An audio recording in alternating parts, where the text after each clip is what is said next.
हिंदी साहित्य संपूर्ण घटना चक्र क्विक रिवीजन विद आरती शर्मा। दोस्तों, आपको मेरे चैनल पसंद आए तो इसे लाइक करें, शेयर करें, सब्सक्राइब करें। साथ ही साथ मेरे वीडियोस के अगले नोटिफिकेशंस को पाने के लिए बेल आइकन को प्रेस करें। दोस्तों, हम कर रहे हैं हिंदी नेट जीआरएफ परीक्षा चयनित विषय आधारित प्रश्न जून 2009 से जुलाई 2018 तक के प्रश्न पत्र। दोस्तों, हम कर रहे हैं जुलाई 2018 का प्रश्न पत्र और आज है प्रश्न पत्र का आखिरी वीडियो। ठीक है, साथ में घटना चक्र पुस्तक का भी आखिरी वीडियो है। ठीक, तो चलिए देखते हैं अगला प्रश्न। गौर करेंगे। प्रश्न है सही सुमेलित करना है। सूची 1 में कुछ पंक्तियां हैं, सूची 2 में रचनाकार हैं। ठीक है, तो जरा ध्यान दें। सबसे पहले है पंक्ति ओ नई घटा परी जग छाह। ओ नई घटा परी जग छाह किसकी पंक्ति है? तो ध्यान रखें, जायसी की, मलिक मोहम्मद जायसी की कृति है ओ नई घटा परी जग छाह। ठीक, और मलिक मोहम्मद जायसी, इनकी रचना है पद्मावत। ठीक है, अवधी भाषा में है, 1540 में आई हुई रचना है और बहुत ही प्रसिद्ध रचना है, जिसकी वजह से इन्हें ख्याति भी मिली। किसे? मलिक मोहम्मद जायसी को। तो ध्यान रखें, इनकी पंक्ति है ओ नई घटा परी जग छाह। ठीक, अगली पंक्ति है, ध्यान दें, आवत जात पनैया टूटी बिसरी गयो राम। ठीक है, बिसरी गयो हरि नाम, कुछ इस तरह से पंक्ति है। ठीक, किसकी है ये? कुंभन दास की।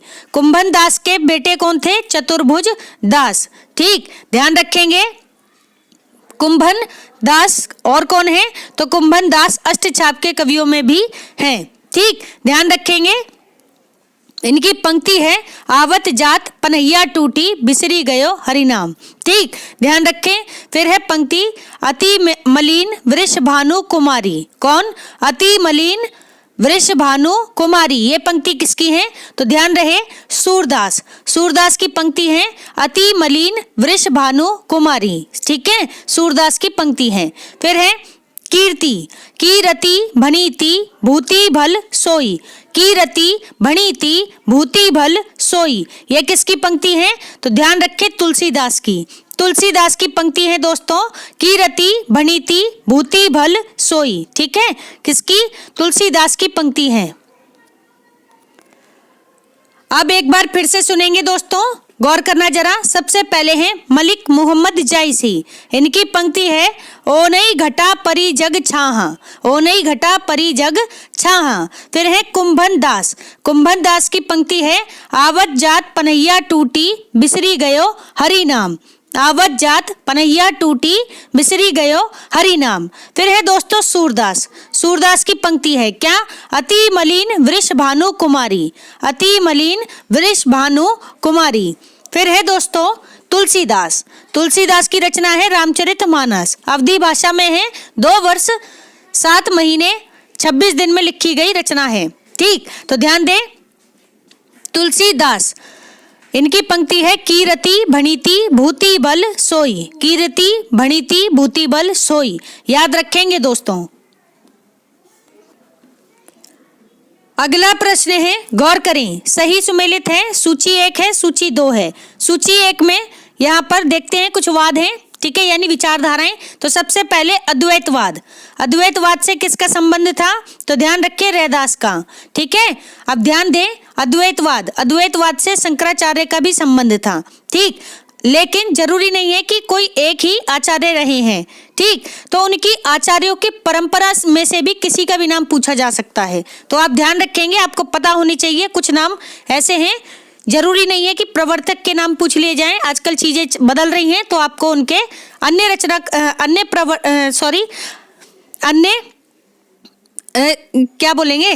अन्य जो व्यक्ति हैं उनके नाम भी, संप्रदाय के संबंध में जो अन्य व्यक्ति हैं उन्हें याद रखेंगे। ठीक है, तो ऐसे ही अद्वैतवाद से किसका संबंध था? रैदास का। किसका?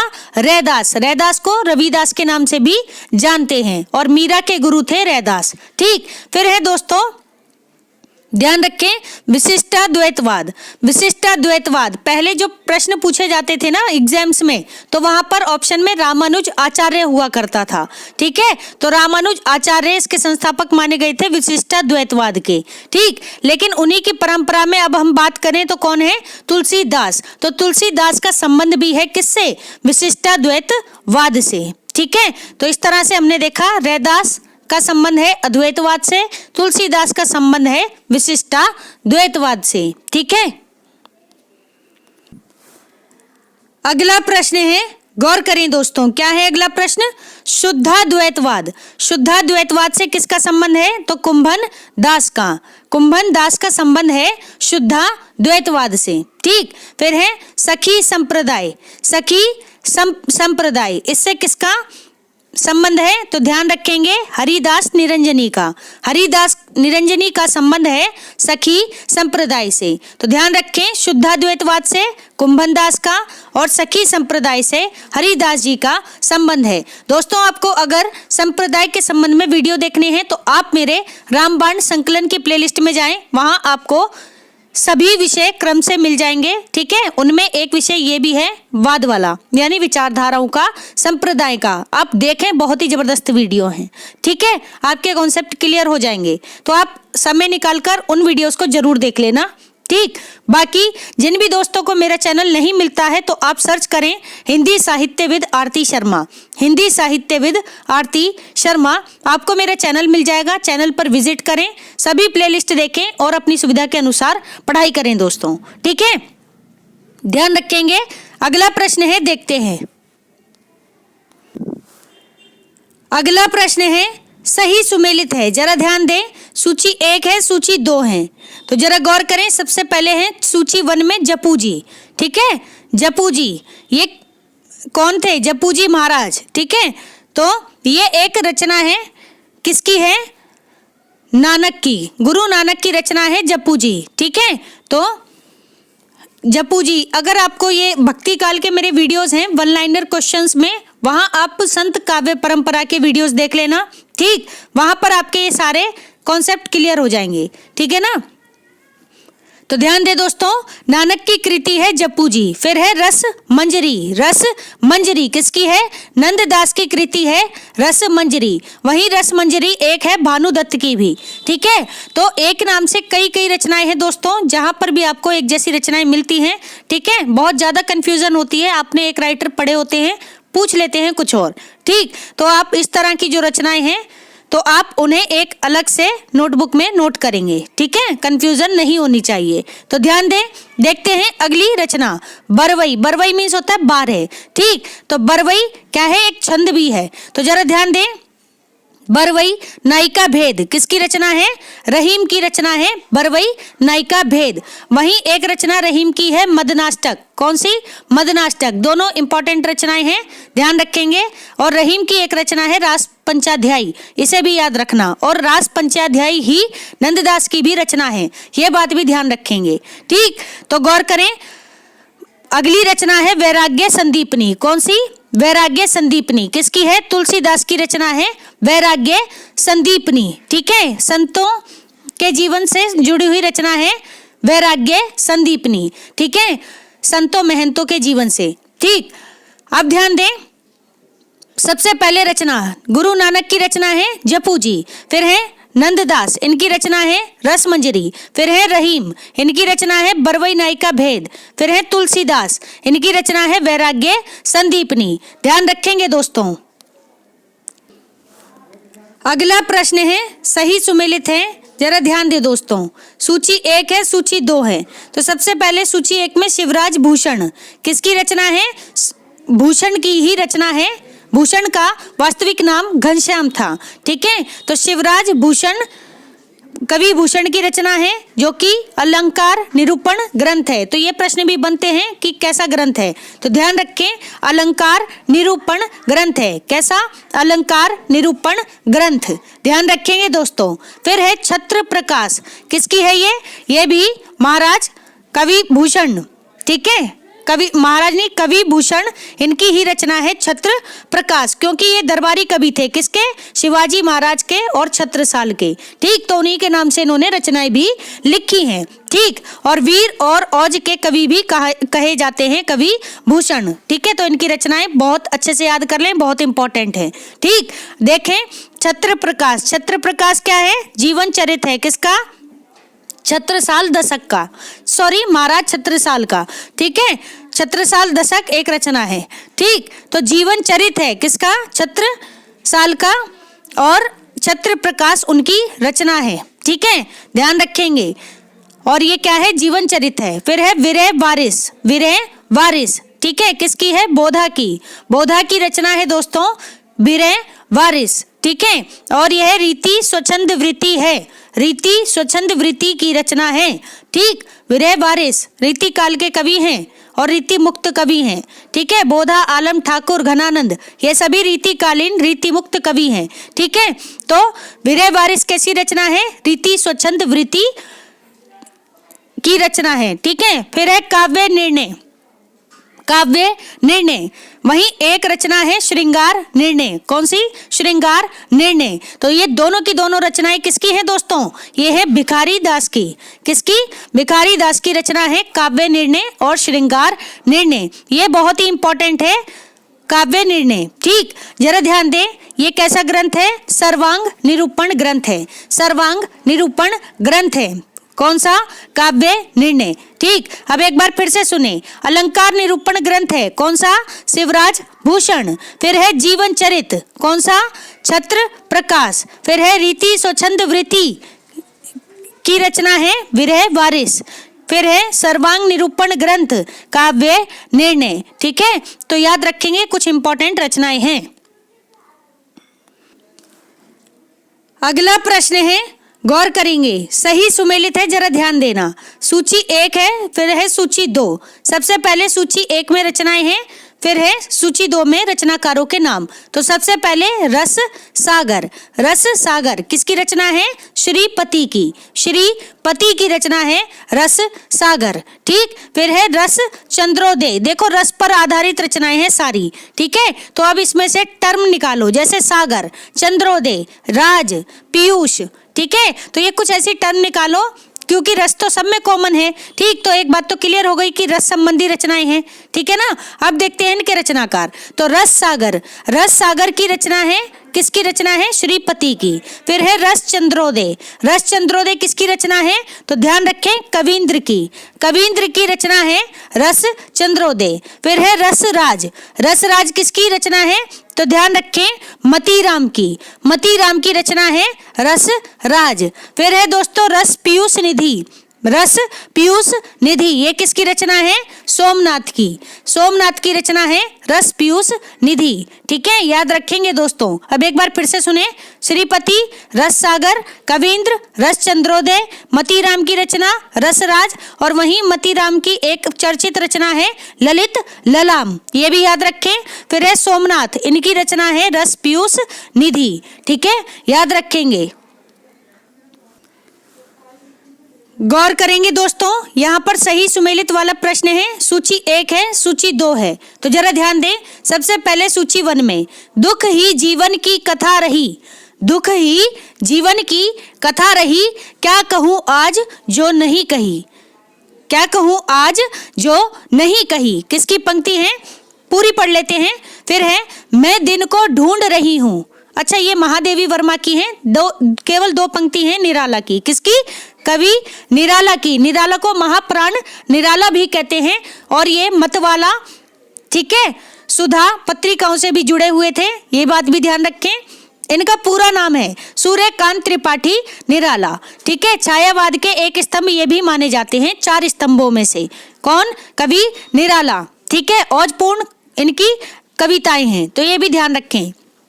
इनकी पंक्ति है, दुख ही जीवन की कथा रही, क्या कहूँ आज जो नहीं कही, कवि निराला की पंक्ति है, बहुत ज्यादा रिपीट हुई है। फिर है पंक्ति, मैं दिन को ढूंढ रही हूँ, जुगनू की उजियाली में, मन मांग रहा है मेरा, सिकता हीरक प्याली में। क्या है पंक्ति? मैं दिन को ढूंढ रही हूँ जुगनू की उजियाली में, मन मांग रहा है मेरा सिकता हीरक प्याली में। तो ये किसकी पंक्ति है? महादेवी वर्मा की। महादेवी वर्मा की पंक्ति है दोस्तों, मैं दिन को ढूंढ रही हूँ जुगनू की उजियाली में, मन मांग रहा है मेरा सिकता हीरक प्याली में। ठीक है, ध्यान रखेंगे। तो गौर करें दोस्तों, कवि निराला, इनकी पंक्ति हमने पढ़ी, दुख ही जीवन की कथा रही, क्या कहूँ आज जो नहीं कही। फिर है महादेवी वर्मा, इनकी कथा है, इनकी कथा नहीं सॉरी इनकी पंक्ति है, मैं दिन को ढूंढ रही हूँ जुगनू की उजियाली में, मन मांग रहा है मेरा सिकता हीरक प्याली में। ठीक है, महादेवी वर्मा की रचना है, ध्यान रखेंगे। फिर देखते हैं अगली पंक्तियां। गौर करेंगे दोस्तों, अगली पंक्ति है, क्या है? रोज सवेरे मैं थोड़ा सा अतीत में जी लेता हूँ। रोज सवेरे मैं थोड़ा सा अतीत में जी लेता हूँ। किसकी पंक्ति है? अच्छा, पूरी पंक्ति है, क्योंकि रोज शाम को मैं थोड़ा सा भविष्य में मर जाता हूँ। वाह, कितनी शानदार पंक्तियां हैं, जरा ध्यान दें। रोज सवेरे मैं थोड़ा सा अतीत में जी लेता हूँ, क्योंकि रोज शाम को मैं थोड़ा सा भविष्य में मर जाता हूँ। ये किसकी पंक्ति है? अज्ञे की। सच्चिदानंद हीरानंद वात्स्यायन अज्ञे, अज्ञे की पंक्तियां हैं दोस्तों, ध्यान रखेंगे। ठीक, और प्रयोगवाद, ठीक है, प्रयोगवाद के जनक भी कहे जाते हैं। ठीक है, कौन? अज्ञे। ठीक है, और तार सप्तक, ठीक है, उसका प्रारंभ भी इन्होंने ही किया था 1943 में, 1943 में पहला तार सप्तक आया था। ठीक, ध्यान रखेंगे, 4 आए थे कुल तार सप्तक, ये बात भी याद रखें। देखें अगली पंक्ति, बिखरी अलकें ज्यों तर्क जाल, बिखरी अलकें ज्यों तर्क जाल, वह विश्व मुकुट सा उज्ज्वलतम शशिखंड, सा दृश्य था स्पष्ट भाल। क्या है पंक्ति? बिखरी अलकें ज्यों तर्क जाल, यानी पलकें ऐसी बिखरी हैं जैसे तर्क जाल। ठीक है, वह विश्व मुकुट सा, विश्व मुकुट सा उज्ज्वलतम शशिखंड। देखो ज्यों, पहले ऊपर ज्यों आ रहा है ना, तो उत्प्रेक्षा अलंकार, मुकुट सा, मुकुट सा उपमा अलंकार। ठीक है, रूपक भी कह सकते हैं। ठीक, तो ध्यान रखेंगे, सदृश्य था स्पष्ट भाल। तो ये किसकी पंक्ति है? जयशंकर प्रसाद जी की। जयशंकर प्रसाद की पंक्ति है, बिखरी अलकें ज्यों तर्क जाल, वह विश्व मुकुट सा उज्ज्वलतम शशिखंड, सदृश्य था स्पष्ट भाल। याद रखेंगे। ठीक है, तो ये है जयशंकर प्रसाद की पंक्ति। आप चाहें तो स्क्रीनशॉट ले लें, ठीक, और अच्छे से पढ़ें। इंपॉर्टेंट पंक्तियां हैं दोस्तों। देखते हैं, एक बार रिपीट कर लेते हैं पंक्तियों को। गौर करेंगे दोस्तों, सबसे पहले पंक्ति है, रोज सवेरे मैं थोड़ा सा अतीत में जी लेता हूँ, क्योंकि रोज शाम को मैं थोड़ा सा भविष्य में मर जाता हूँ। अज्ञे की पंक्ति है दोस्तों। ठीक है, फिर है, बिखरी अलकें ज्यों तर्क जाल, वह विश्व मुकुट सा उज्ज्वलतम शशिखंड, सदृश्य था स्पष्ट भाल। ये किसकी पंक्ति है? जयशंकर प्रसाद जी की। ठीक है, याद रखेंगे। देखते हैं अगला प्रश्न। अगला प्रश्न है, ध्यान दें, सही सुमेलित प्रश्न है। सूची 1 में पात्र हैं, सूची 2 में रचनाएं हैं। तो सबसे पहले पात्र कर्ण। कर्ण किसके हैं? पात्र तो दिनकर की रचना है रश्मि रथी। रश्मि रथी जिसके पात्र हैं कर्ण। ठीक है, ध्यान रखेंगे। फिर है कमला। कमला किसकी पात्र हैं? तो जयशंकर प्रसाद जी की रचना है प्रलय की छाया। प्रलय की छाया जिसकी पात्र हैं कमला। ठीक है, फिर है ओशीनरी। ओशीनरी किसकी पात्र हैं? तो ध्यान रखें उर्वशी की। उर्वशी की पात्र हैं ओशीनरी। उर्वशी नाम से 2 रचनाकारों की रचना मिलती है। एक मिलता है चंपू काव्य या लघु नाट्य के रूप में, किसकी रचना? 1909 में आई हुई जयशंकर प्रसाद जी की रचना। ठीक, और एक मिलती है रामधारी सिंह दिनकर जी की रचना। ठीक, तो ये भी याद रखें। ओशीनरी किसकी पात्र हैं? उर्वशी की। फिर है राहुल। राहुल किसके पात्र हैं? यशोधरा के। किसके? यशोधरा के पात्र हैं राहुल। ठीक है, ये बात भी याद रखेंगे दोस्तों। ठीक है, अब एक बार फिर से सुने। सबसे पहले रश्मि रथी, कमेंट बॉक्स में बताना यशोधरा किसकी कृति है, बहुत ही इंपॉर्टेंट है, ध्यान रखें। ठीक, सबसे पहले रश्मि रथी, रचना रश्मि रथी जिसके पात्र हैं कर्ण, फिर है प्रलय की छाया जिसके पात्र हैं कमला, फिर है उर्वशी जिसकी पात्र हैं ओशिनरी, फिर है यशोधरा जिसकी पात्र हैं राहुल, जिसके पात्र हैं राहुल, याद रखेंगे। अगला प्रश्न है सही सुमेलित है, ध्यान दें। सूची 1 है, सूची 2 है। सूची 1 में रचनाकार हैं, सूची 2 में रचनाएं हैं। तो सबसे पहले अज्ञे की रचना है पहले मैं सन्नाटा बुनता हूँ, पहले मैं सन्नाटा बुनता हूँ, किसकी, अज्ञे की रचना है। ठीक है, फिर है बच्चन, हरिवंश राय बच्चन ही होंगे जहां तक है।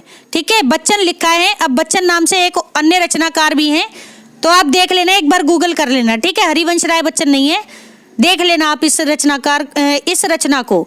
तो सतरंगी मुझे मिलेगी तो मैं बताऊंगी। ठीक है, तो बच्चन की रचना है सतरंगिनी, सतरंगिनी किसकी, बच्चन की रचना है। फिर है रघुवीर सहाय, रघुवीर सहाय इनकी रचना है सीढ़ियों पर धूप में, सीढ़ियों पर धूप में किसकी रचना है, तो ध्यान रखें रघुवीर सहाय की। फिर है सुमित्रा नंदन पंत, सुमित्रा नंदन पंत जी की रचना है कला और बूढ़ा चांद, कला और बूढ़ा चांद, इसे अवार्ड भी मिला हुआ है, किसे, कला और बूढ़ा चांद रचना को, किसकी है, सुमित्रा नंदन पंत जी की। अब ध्यान दें, सबसे पहले रचना है पहले मैं सन्नाटा बुनता हूँ, किसकी है, अज्ञे की रचना है। ठीक है, फिर है सतरंगिनी किसकी है, बच्चन की रचना है। फिर है सीढ़ियों पर धूप में किसकी है, रघुवीर सहाय की रचना है। ठीक है, वहीं एक रचना इसी तरह है कि धूप का एक टुकड़ा, धूप का एक टुकड़ा, अगर आपको पता हो तो बताएं कि किसकी रचना है धूप का एक टुकड़ा।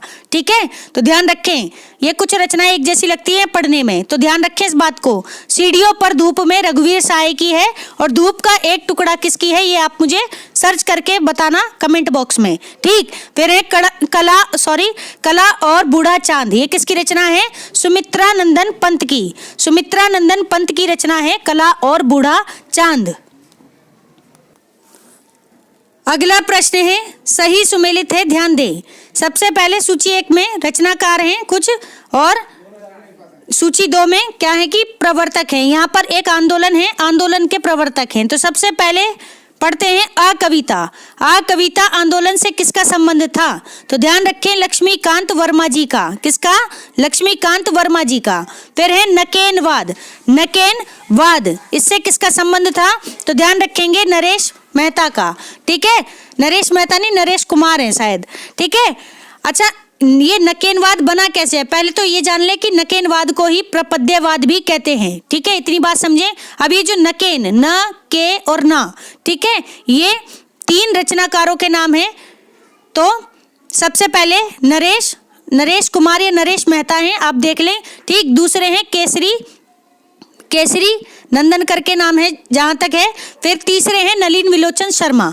ठीक है, तो इन तीनों ने मिलकर नकेनवाद की स्थापना की थी। ठीक, इसलिए कहा जा रहा है कि नरेश का संबंध है किससे, नकेनवाद से। फिर है शंभुनाथ सिंह जी, शंभुनाथ सिंह जी का संबंध किससे है, नवगीत से, किससे, नवगीत से संबंध है शंभुनाथ सिंह जी का। फिर है प्रगतिवाद, प्रगतिवाद से किसका संबंध है, तो ध्यान रखें केदारनाथ अग्रवाल, केदारनाथ अग्रवाल का संबंध है प्रगतिवाद से। ठीक है, वहीं कवि त्रिलोचन का संबंध भी प्रगतिवाद से है। ठीक, अच्छा केदारनाथ अग्रवाल की एक रचना है फूल नहीं रंग बोलते हैं, फूल नहीं रंग बोलते हैं, याद रखेंगे। ठीक, अब जरा एक बार फिर से सुने। सबसे पहले दोस्तों लक्ष्मीकांत वर्मा, इनका संबंध है आ कविता से। फिर है नरेश कुमार या नरेश मेहता, ठीक है, इनका संबंध है नकेनवाद से। फिर है शंभुनाथ सिंह जी, इनका संबंध है नवगीत से। फिर है केदारनाथ अग्रवाल, इनका संबंध है प्रगतिवाद से। अगला सही सुमेलित प्रश्न है, गौर करें। सूची 1 में कुछ रचनाएं हैं और सूची 2 में कौन है उसके पात्र, जरा ध्यान दें। सबसे पहले है रचना आकाशदीप, आकाशदीप, ठीक है, जयशंकर प्रसाद की रचना है आकाशदीप, जिसके पात्र हैं बुद्ध गुप्त, बुद्ध गुप्त। फिर है दिल्ली में एक मौत, दिल्ली में एक मौत, ठीक है, जिसके पात्र हैं अतुल। कौन? अतुल। फिर है चंद्रधर शर्मा गुलेरी की रचना, उसने कहा था, जिसकी पंक्ति है, जिसके पात्र हैं बोधा सिंह। कौन? बोधा सिंह। फिर है दोस्तों गैंग्रीन किसकी? अज्ञे की कृति है गैंग्रीन, ठीक है, जिसके पात्र हैं कौन? मालती पात्र हैं गैंग्रीन की। ठीक, अब जरा ध्यान दें, सबसे पहले बुद्धगुप्त किसके पात्र हैं? तो ध्यान रखें आकाशदीप रचना के। फिर है अतुल पात्र हैं किसके? दिल्ली में एक मौत के। फिर है बोधा सिंह, ये किसके पात्र हैं? तो उसने कहा था कहानी के, ठीक है। फिर है मालती किसकी पात्र हैं? गैंग्रीन रचना की पात्र हैं मालती, ठीक है, ध्यान रखेंगे दोस्तों, गैंग्रीन है, ठीक है, याद रखना। अगली रचना है दोस्तों सही सुमेलित है, ध्यान दें, सूची 1 है, सूची 2 है। तो सबसे पहले रचना है अजय की डायरी, लिखा हुआ है इसमें डायरी, लेकिन ये एक उपन्यास है। क्या है? उपन्यास है, ठीक है। अजय की डायरी देवराज का है जहां तक है, ठीक। तो किस पर आधारित है? विश्वविद्यालय की पृष्ठभूमि पर आधारित उपन्यास है अजय की डायरी, विश्वविद्यालय की पृष्ठभूमि पर आधारित उपन्यास, ठीक है, अजय की डायरी। फिर है अंतराल किस पर आधारित है? स्त्री पुरुष संबंधों में जटिलता पर आधारित रचना है, स्त्री पुरुष संबंधों में जटिलता पर आधारित रचना है अंतराल, ठीक। फिर है बसंती किसकी रचना है? तो ध्यान रखें, महानगरों में बसी गंदी बस्तियों का चित्रण किया गया है बसंती रचना में, ठीक है, महानगरों में बसी हुई गंदी बस्तियों का चित्रण मिलता है बसंती उपन्यास में। ये सारे उपन्यास हैं, ठीक। फिर है महाभोज किसकी रचना है? तो ध्यान रखें, मन्नू भंडारी का उपन्यास है महाभोज, जो कि समकालीन राजनीतिक परिवेश पर आधारित है। किस पर? समकालीन राजनीतिक परिवेश पर, ठीक। अब एक बार फिर से सुनेंगे, गौर करें। सबसे पहले विश्वविद्यालय की पृष्ठभूमि पर आधारित उपन्यास है अजय की डायरी। फिर है स्त्री पुरुष संबंधों में जटिलता पर आधारित है अंतराल उपन्यास। फिर है महानगरों में बसी गंदी बस्तियों का चित्रण किया गया है किसमें? बसंती उपन्यास में। फिर है समकालीन राजनीतिक परिवेश का चित्रण मिलता है किसमें? महाभोज में, ठीक है। अगला प्रश्न देखते हैं। अगला सही सुमेलित प्रश्न है, ध्यान दें, सूची 1 है, सूची 2 है। तो सबसे पहले सूची 1, कहनी अनकहनी किसकी रचना है? धर्मवीर भारती की रचना है कहनी अनकहनी। फिर है गंधमादन, ये किसकी है? कुबेरनाथ राय जी की रचना है गंधमादन, बहुत ही इंपॉर्टेंट है, ध्यान रखें। वहीं एक रचना और है रस आंखें टक, ये भी कुबेरनाथ राय जी की रचना है, ठीक। फिर है जीप पर सवार इल्लियां, किसकी है? शरद जोशी की रचना है, जीप पर सवार इल्लियां, शरद जोशी की रचना। फिर है मिट्टी की ओर किसकी है? तो रामधारी सिंह दिनकर जी की रचना है मिट्टी की ओर, ठीक। अब एक बार फिर से सुने, गौर करेंगे दोस्तों, धर्मवीर भारती, इनकी रचना है कहनी अनकहनी। फिर है कुबेरनाथ राय, इनकी रचना है गंधमादन। फिर है शरद जोशी, इनकी रचना है जीप पर सवार इल्लियां। फिर है दोस्तों रामधारी सिंह दिनकर जी, इनकी रचना है मिट्टी की ओर, ध्यान रखेंगे। अगला प्रश्न है, ध्यान दें, सही सुमेलित है, सूची 1 में पात्र हैं, सूची 2 में नाटक हैं। तो सबसे पहले नाटक है पहला राजा, जगदीश चंद्र माथुर जी का नाटक है पहला राजा, ठीक है, जिसके पात्र हैं उर्वी, दूसरे पात्र हैं पृथु, ठीक है। तो ध्यान रखें, उर्वी पात्र हैं किसकी? पहला राजा की। फिर है नाटक लहरों के राजहंस, मोहन राकेश जी का नाटक है लहरों के राजहंस, जिसकी पात्र हैं सुंदरी। कौन? सुंदरी, याद रखेंगे। फिर है सूर्यमुख किसका नाटक है? ये तो मुझे भी नहीं पता है, भूल रही हूँ, ठीक है, आपको पता हो तो कमेंट बॉक्स में बता देना।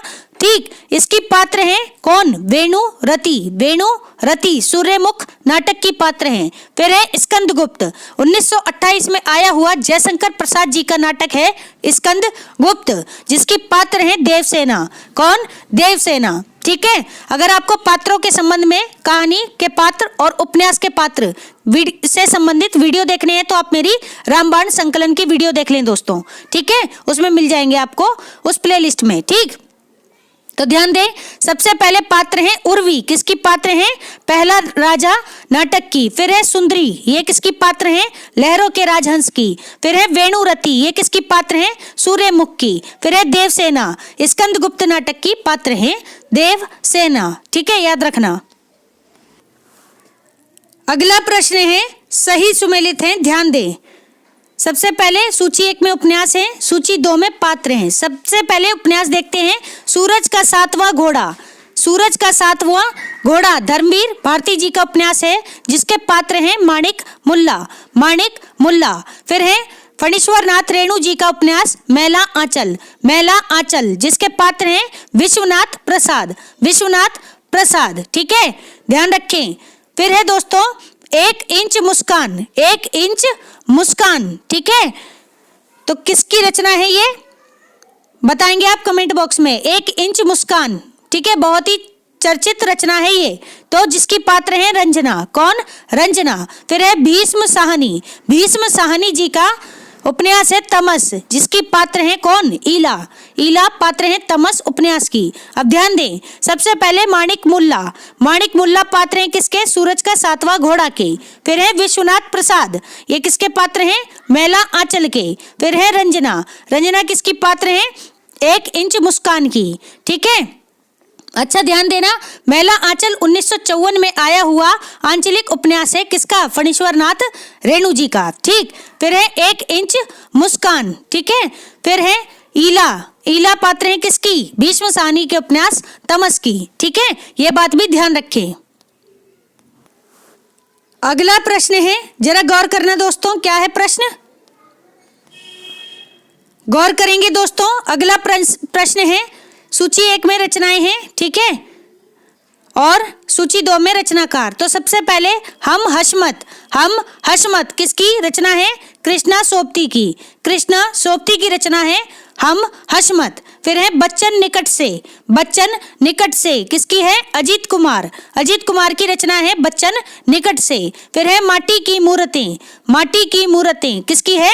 राम वृक्ष बेनीपुरी, राम वृक्ष बेनीपुरी की रचना है माटी की मूर्तें। फिर है चीड़ों पर चांदनी, चीड़ों पर चांदनी किसकी रचना है? निर्मल वर्मा की, निर्मल वर्मा की रचना है चीड़ों पर चांदनी। ठीक है, अब एक बार फिर से सुने, कृष्णा सोबती की रचना हम हशमत। फिर है अजीत कुमार, इनकी रचना है बच्चन निकट से। फिर है राम वृक्ष बेनीपुरी, इनकी रचना है माटी की मूर्तें। फिर है निर्मल वर्मा, इनकी रचना है चीड़ों पर चांदनी, चीड़ों पर चांदनी, याद रखेंगे। अगला प्रश्न है सही सुमेलित है। सबसे पहले काव्यांश फिर अलंकार। तो ध्यान दें, पंक्ति है, ठीक है, काव्यांश है, जरा ध्यान से सुने। रहीमन पानी राखिए बिन पानी सब सून, पानी गए न उबे मोती मानुष चून। क्या है पंक्ति? रहीमन पानी राखिए बिन पानी सब सून, पानी गए न उबरे उबरे मोती मानुष चून। तो किसकी पंक्ति है? अच्छा, ये ध्यान रखें, पहली बात तो ये पंक्ति किसकी है? जहां तक है रहीम की ही पंक्ति है। ठीक है, देख लेना फिर भी आप एक बार। लेकिन इसमें अलंकार बहुत ज्यादा पूछा जाता है, तो श्लेष अलंकार है। कौन सा? श्लेष अलंकार है। किसमें? रहीमन पानी राखिए बिन पानी सब सून, पानी गए न उबरे मोती मानुष चून। ठीक है, देख लेना रैदास की या रहीम की किसकी पंक्ति है। ठीक है, तो ध्यान रखेंगे, श्लेष अलंकार है इसमें। फिर है बंसी धुन सुनी ब्रिज वधु चली विसार विचार, बंसी धुन सुनी ब्रिज वधु चली विसार विचार। भुज भूषण पहिरे पगनी भुजन लपेटे हार, भुज भूषण पहिरे पगनी भुजन लपेटे हार। क्या है? असंगति अलंकार है, असंगति अलंकार। अगर आपको अलंकारों के संबंध में वीडियोस देखने हैं तो आप मेरी घटना चक्र की प्लेलिस्ट में जाएं, वहां पर आपको संपूर्ण व्याकरण मिल जाएगा, उसमें आपको ये टॉपिक मिल जाएगा, देख लें उसे। ठीक, तो ध्यान रखें। अगली पंक्ति है, जिन दिन देखे वे कुसुम गई सु बीती बहार, अब अली रही गुलाब की अपत कटीली डार। ये इसमें क्या है? अन्योक्ति अलंकार है। अन्योक्ति अलंकार है किसमें? जिन दिन देखे वे कुसुम गई सु बीती बहार, अब अली रही गुलाब की अपत कटीली डार। अन्योक्ति अलंकार है। फिर है दोस्तों, उदित उदयगिरी मंच पर रघुबर बाल पतंग। उदित उदयगिरी मंच पर रघुबर बाल पतंग, बिकसे संत सरोज सब हर्षे लोचन भृंग। बिकसे संत सरोज सब हर्षे लोचन भृंग। इसमें क्या है? रूपक अलंकार। रूपक अलंकार ध्यान रखेंगे दोस्तों, तो गौर करेंगे दोस्तों। ठीक है, आप उन पंक्तियों को जिसमें मैंने अलंकार बताए हैं रिपीट करके देख लेना। ठीक है, यहाँ पर एक पंक्ति रिपीट हो रही है, देख लें। अब अली रही गुलाब की अपट कटीली डार, उदित उदयगिरी मंच पर रघुबर बाल पतंग। इसमें रूपक अलंकार है। ठीक, फिर है बिकसे संत। अच्छा, ये पंक्ति अलग है ऊपर वाली, और ये उदित उदयगिरी से अलग है। ठीक है, तो ध्यान देना। उदित उदयगिरी मंच पर रघुबर बाल पतंग, बिकसे संत सरोज सब हर्षे लोचन भृंग। इसमें रूपक अलंकार है, ध्यान रखें। ठीक, पहले गलती हो गई मुझसे। ठीक, तो देखना अगला प्रश्न है सही सुमेलित। सूची 1 सूची 2। सूची 1 में सबसे पहले उत्तर संरचनावाद। उत्तर संरचनावाद, इससे किसका संबंध था? लुई अल्थ्यूसर। लुई अल्थ्यूसर का संबंध है उत्तर संरचनावाद से। फिर है यथार्थवाद। यथार्थवाद से संबंध है जॉर्ज लुकाच का। जॉर्ज लुकाच। फिर है स्वच्छंदतावाद, इससे संबंध है रॉबर्ट बर्न्स का। किसका? रॉबर्ट बर्न्स का। ये पाश्चात्य रचनाकार हैं। ठीक है, ध्यान रखें। फिर है उत्तर आधुनिकतावाद। उत्तर आधुनिकतावाद से किसका संबंध है? फ्रेडरिक जेम्सन का। Fredric Jameson. अब एक बार फिर से सुन ले दोस्तों। सबसे पहले हैं लुई अल्थ्यूसर, इन किससे जुड़े हुए हैं? उत्तर संरचनावाद से। फिर है जॉर्ज लुकाच, यथार्थवाद से। फिर है रॉबर्ट बर्न्स, स्वच्छंदतावाद से इनका संबंध है। फिर है फ्रेडरिक जेम्सन, किसका संबंध है? तो ध्यान रखें, इनका संबंध है उत्तर आधुनिकतावाद से। दोस्तों, पाश्चात्य विचारक भी जान लें। ठीक है, और साथ में हिंदी साहित्य में जो उत्तर संरचनावाद, यथार्थवाद है, ठीक है, स्वच्छंदतावाद, इनके प्रवर्तक भी आप जान लें। इंपॉर्टेंट है दोनों। ठीक है, ध्यान रखेंगे। तो दोस्तों, इसी के साथ आपकी घटना चक्र की संपूर्ण किताब, ठीक है, जिसे हम लोग काफी समय से कर रहे हैं, लगभग 2 साल से ऊपर हो गया। ठीक है, तो खत्म होती है। ठीक है ना, आप इसे अच्छे से पढ़ लें, जितनी चाहे रिवीजन लगाएं। जितना ज्यादा रिवीजन लगाएंगे दोस्तों, आपके कॉन्सेप्ट उतने ज्यादा क्लियर होंगे। ठीक है, बाकी वीडियोस में जहां कहीं भी गलती रही है तो मैं देखूंगी, तो मैं उन्हें करेक्ट भी कर दूंगी। ठीक, तो दोस्तों, अच्छे से पढ़ें, मन से पढ़ें, ढंग से पढ़ें, और आप अपने जीवन में सफल जरूर बने दोस्तों। ठीक है, जिस भी दिन आपका सिलेक्शन हो जाए, मुझे कमेंट बॉक्स में कमेंट करके जरूर बता देना। ठीक है, मुझे सच में बहुत खुशी मिलेगी। ठीक, तो आपके उज्जवल भविष्य के लिए मेरी तरफ से ढेर सारी शुभकामनाएं। अपना ख्याल रखें, अपने परिवार का ख्याल रखें दोस्तों। ठीक है, तो दोस्तों, आज का वीडियो यहीं समाप्त होता है। Thanks for watching. अगर आपको मेरे वीडियोस पसंद आ रहे हैं तो इन्हें लाइक करें, शेयर करें, मेरे चैनल को सब्सक्राइब करें। साथ ही साथ मेरे वीडियोस के अगले नोटिफिकेशंस को पाने के लिए बेल आइकन को प्रेस करें। धन्यवाद दोस्तों।